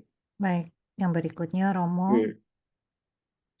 Apakah pengampunan dosa temporal melalui Hmm. indulgensi ini dapat diperoleh juga melalui silih dan doa syafaat?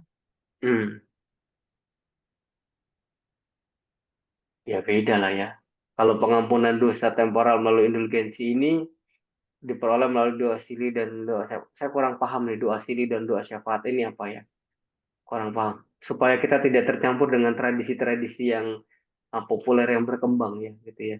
Kalau saya ingin mengatakan ya sakramen pengampunan dosa itu menjadi bentuk paling konkret.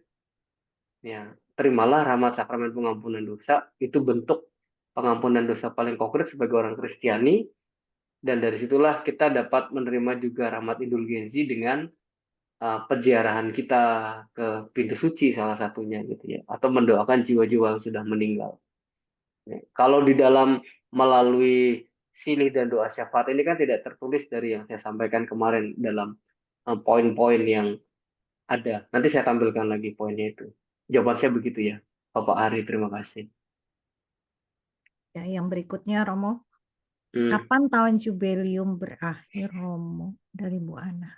Ya, maksudnya tahun jubileum yang sekarang atau Tadi sudah saya Romo jelaskan ya ya mengenai saya menduga pertanyaan itu ya. Tahun jubileum akan diakhiri dengan ditutupnya pintu Basilika Santo Petrus, pintu suci Basilika Santo Petrus. Tanggal berapa? Tanggal 6 Januari 2026. Itu jawabannya. Ya. ya, Dibuka 24 Desember 2024. Terima kasih. berikutnya. Malam Romo, apa yang dimaksud oleh Hmm. indulgensi penuh dan sebagian? Lalu Ya. apakah rahmat indulgensi ini jika dimohonkan baru akan diterima saat kita memasuki purgatorium? Ya, purgatorium. Terima kasih untuk pertanyaannya. Ini adalah istilah-istilah teknis yang direfleksikan gereja sepanjang sejarah. Artinya untuk mengatakan indulgensi penuh atau sebagian, itu artinya indulgensi yang diampuni tidak seutuhnya, tapi tahap demi tahap, misalnya seperti itu. Teknisnya seperti apa, saya tidak bisa banyak menjawab, karena hanya Tuhanlah yang memberikan indulgensi. Begitu kan. Ini adalah cara kita sebagai umat beriman menanggapi rahmat Allah. Bahasa saya begitu ya. Artinya kita berupaya untuk memperoleh indulgensi penuh. Dengan apa? Dengan doa-doa kita, dengan apa yang kita perjuangkan, dengan ziarah kita, dengan kita pergi ke makam, mendoakan orang-orang yang sudah meninggal, begitu kan. Itu bentuk-bentuk yang mau kita upayakan. Secara sederhana, indulgensi penuh artinya kita mendapat rahmat pengampunan sisa-sisa dosa secara utuh, gitu ya. Sebagian artinya yang belum semuanya. Tapi bagaimana teknisnya kita serahkan kepada Allah yang mau kita perjuangkan. Ini kan hanya bahasa teknis dalam rumusan refleksi iman gereja sepanjang sejarah ya. Itu jawaban saya demikian. Lalu apakah rahmat indulgensi akan dimohonkan baru akan diterima saat kita memasuki purgatorium? Kita imani indulgensi itu kita terima secara penuh. Kapan waktunya? Ya ketika kita memohonkan dan ketika Tuhan berkenan. Apakah nanti di purgatorium atau segala macamnya? Itu wewenangnya Tuhan Allah, bukan wewenang kita. Yang kita bisa upayakan di dunia ini adalah kita memelihara iman kita, kita perjuangkan cara kita yang terbaik supaya kita nanti mengalami keselamatan. Jawaban saya begitu. Kalau Anda bertanya dimohonkan secara teknis, ini saya juga tidak bisa menjawab. Nanti Tuhan Allah sendiri yang akan menyempurnakan semuanya. Ini adalah cara-cara kita berjuang, mensyukuri kehidupan dan mengarahkan diri untuk terarah kepada Tuhan secara penuh. Begitu jawabannya Ibu Dina. Terima kasih. Baik, yang berikutnya. Apakah benar tugu depan Basilika itu disitulah Santo Petrus disalib terbalik? Oh tidak, bukan. Itu Obelix itu tugu, itu Obelix ya istilahnya Obelix. Obelix itu adalah pilar yang dibawa dari Mesir. Jadi Obelix itu ada pilar yang dibawa dari Mesir. Kita tahu kan Romawi itu adalah bangsa yang kerajaan yang sangat besar pada masanya. Sehingga orang zaman dulu menunjukkan kekuasaannya itu adalah dengan membawa barang-barang rampasan dari negara jajahannya. Roma menjajah Mesir. Dan di Mesir itu kan terkenal dengan banyaknya tugu-tugu itu ya atau obelix. Dan itulah yang dibawa ke kota Roma. Salah satunya adalah dipasang di lapangan Santo Petrus. Dulunya itu tidak berada di tengah-tengah itu, tapi berada di sisi sebelah dalam. Bacalah buku saya tulis di situ. Karena zaman dulunya Basilika Santo Petrus itu adalah arena, tempat orang bertarung, orang diadu gitu ya. Ada orang balapan kuda dan segala macamnya. Lalu di sebelahnya itulah tempat di mana Petrus disalib terbalik. Sehingga di arena itulah ada yang kemudian namanya obelix itu, pilarnya sebagai simbol di mana arena itu berada. Di arena itu jugalah banyak orang-orang Kristiani kemudian dalam tanda kutip dikorbankan, para martir awal. Sehingga dalam sejarahnya ya ketika Petrus disalib, terbalik dia meninggal, dia dikubur di dekat situ. Dan ditemukan makamnya oleh para ahli gereja, ahli arkeologi gereja, dan ditemukan ya makamnya Petrus itu berada di tempat yang dimana kita imani sekarang berdiri altar Basilika Santo Petrus. Begitu jawaban saya. Terima kasih. Baik, yang berikutnya Romo Jubeli 2000 saya telah mengikuti perhimpunan Belia Dunia dan pada Mei 2025 saya berziarah ke Roma. Namun seperti ziarah saya tidak lengkap, maka saya ke ziarah lagi pada Desember ini. Dapatkah Romo advice supaya saya dapat feel the moment ziarah sepenuhnya? Syukur kepada Allah bahwa Ibu Valena menjadi orang yang punya pengalaman berziarah luar biasa ya. Tahun 2000 ziarah, sekarang mau ziarah lagi. Kata kuncinya adalah persiapkan batin dengan baik. Sedapat mungkin sebelum ziarah ngaku dosa gitu. Saya ingat saya mendampingi ada kelompok komunitas Indonesia, Katolik Indonesia. Mereka tersebar ada yang di Jerman, ada yang di Luxembourg, ada yang di Tulus, ada yang di mana-mana. Mereka kalau kumpul rutin setiap minggu misalnya gitu. Mereka kumpul setiap minggu dalam grup, lalu mereka bersharing. Suatu hari mereka menyempatkan diri ke Roma. Yang menarik ketika mereka sampai Roma, yang mereka cari adalah saya. Romo, kami mengaku dosa dulu. Wah gila, itu hebat sekali menurut saya. Mereka datang menyadari bahwa aku ingin mohon pengampunan dosa, aku ingin memperbaharui diri. Mereka mohon rahmat pengampunan dosa, lalu kemudian baru berziarah. Rasa saya itu akan menjadi istimewa untuk memaknai penziarahan kita, bukan hanya untuk doa buat diri kita sendiri, tapi juga kita doakan keluarga kita, orang-orang yang sudah meninggal, dan disitulah menjadi momen yang khas dalam iman Katolik. Terima kasih. Terima kasih Romo. Nampaknya sudah habis pertanyaan ya. Ya. Bro Glenn. Tapi saya mau bertanya, menambahkan sedikit Romo, karena tadi kan Romo bicarakan mengenai syarat-syarat tadi ya.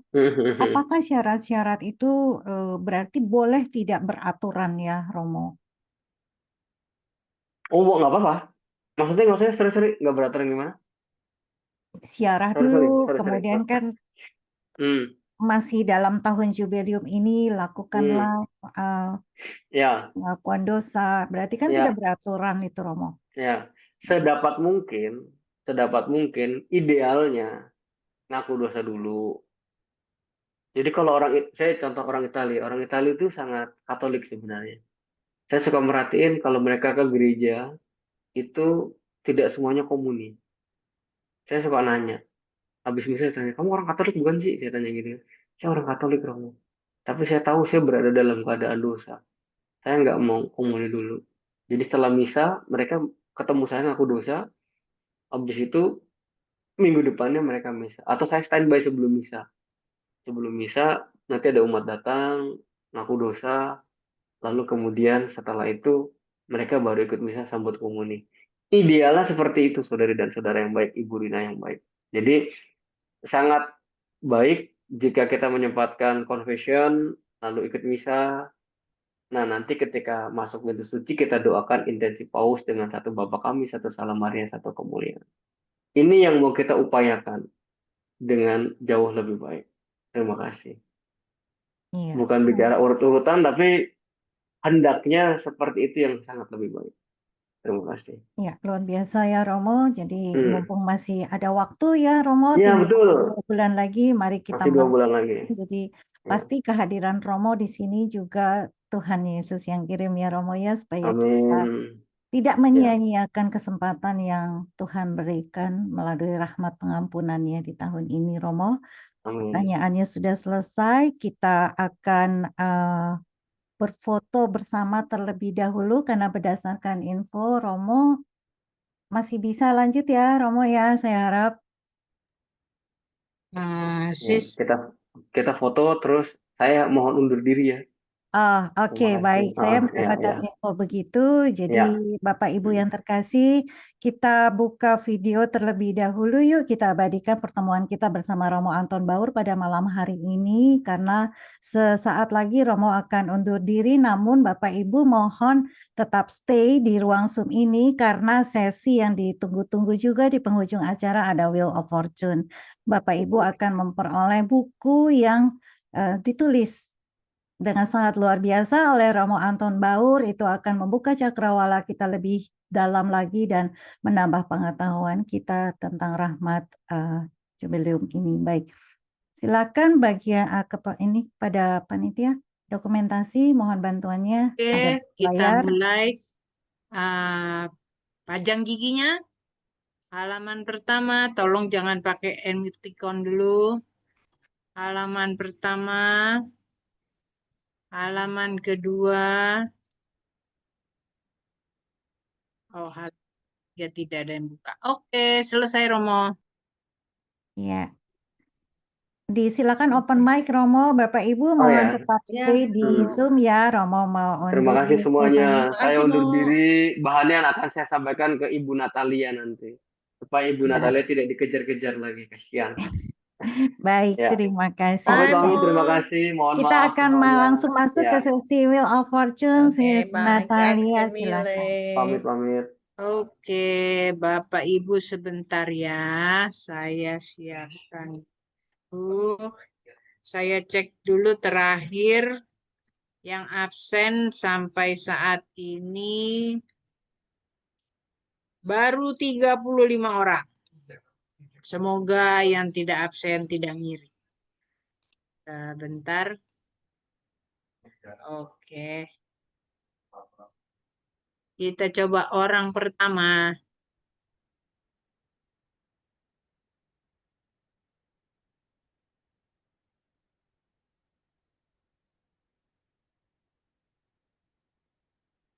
Bapak Hari. Wah, Pak Hari yang tadi saya sapa ya, Pak. Hebat nih. Pak Hari masih ada enggak? Pak Pak Hari. Hari. Kalau nggak ada, hadiahnya nggak jadi dapet loh. Udah nggak ada, Nat. Belum Wah, bisa sayang buka sekali. mic kali. Host, Gue cari di dong. partisipan nggak ada. Hah? Udah Silakan nggak ada. bantu untuk bisa open mic. Kagak ada. Kalau nggak ada, Hari kan. kita abaikan. Kita cari orang Nggak pertama. ada. Mohon maaf Pak Thomas hari. Nggak ada.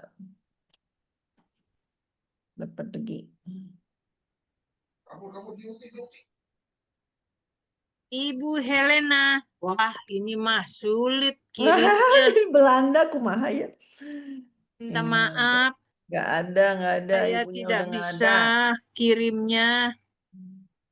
Kirimnya pakai ini aja, WhatsApp.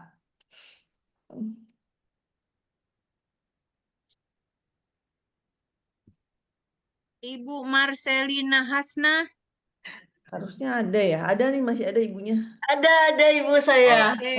Selamat ya, Bu Selamat ya, Marcelina. Bu. Terima Selamat, kasih. Bu. Buku Terima pertama. kasih. Kita Terima sedia ada kasih. 3 buku. Buku kedua.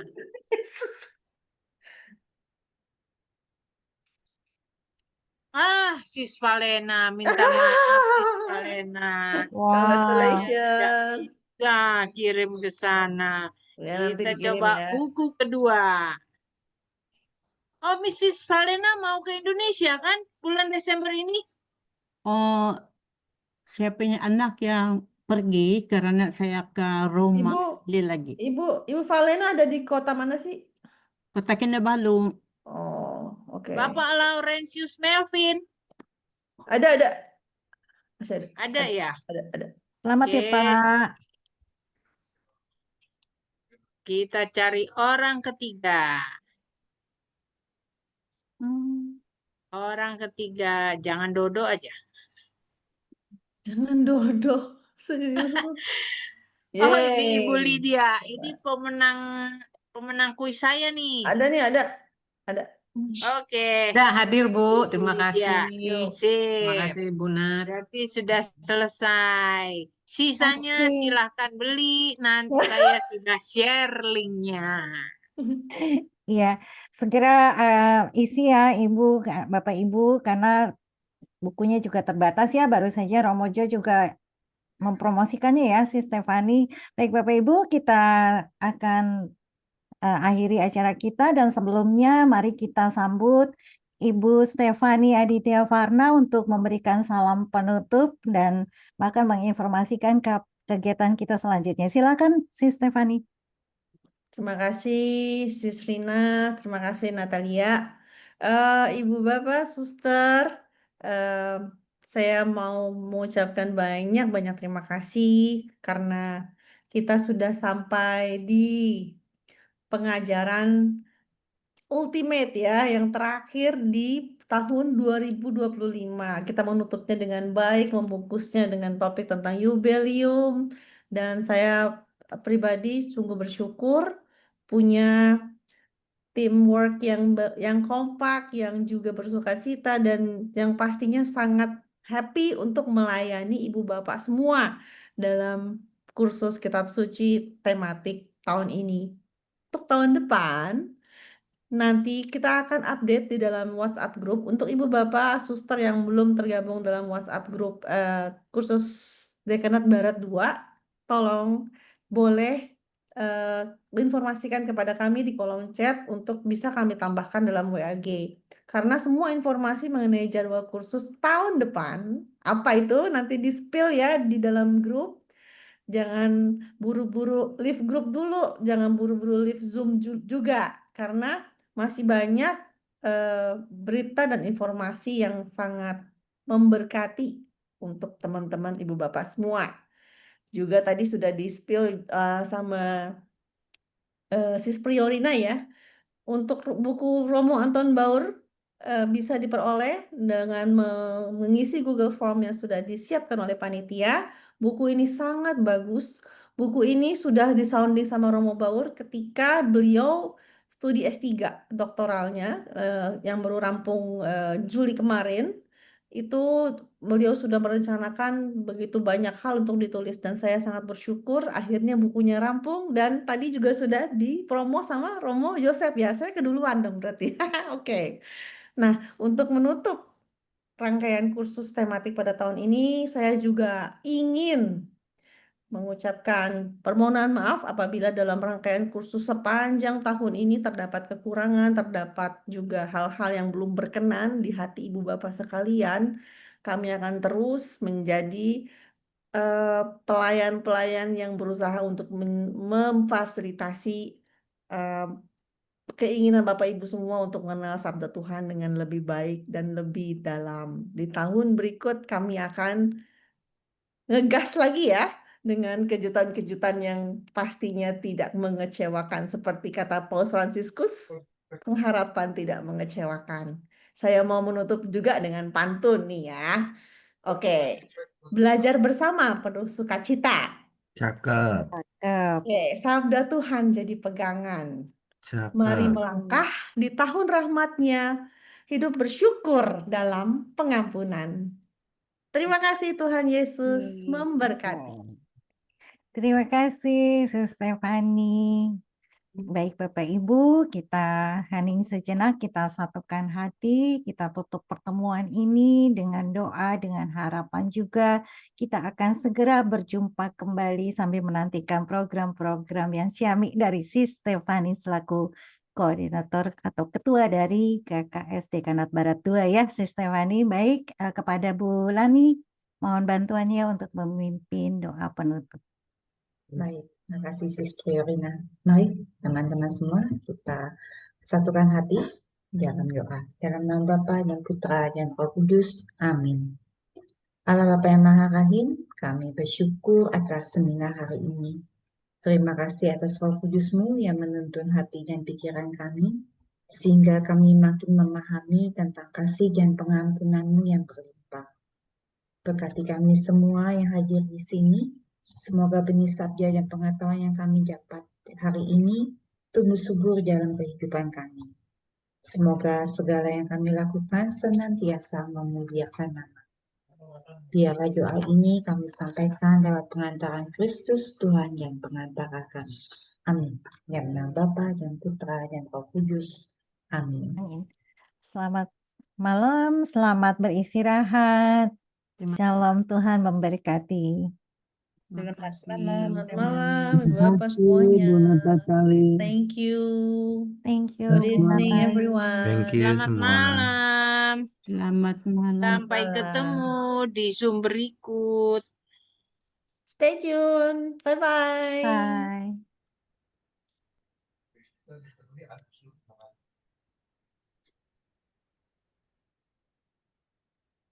Oke, panitia, terima kasih banyak buat kebersamaannya pada hari ini.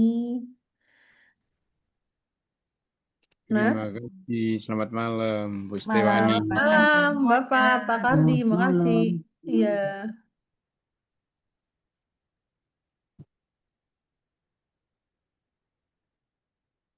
Oke, kita akan segera menutup ruang virtual ini.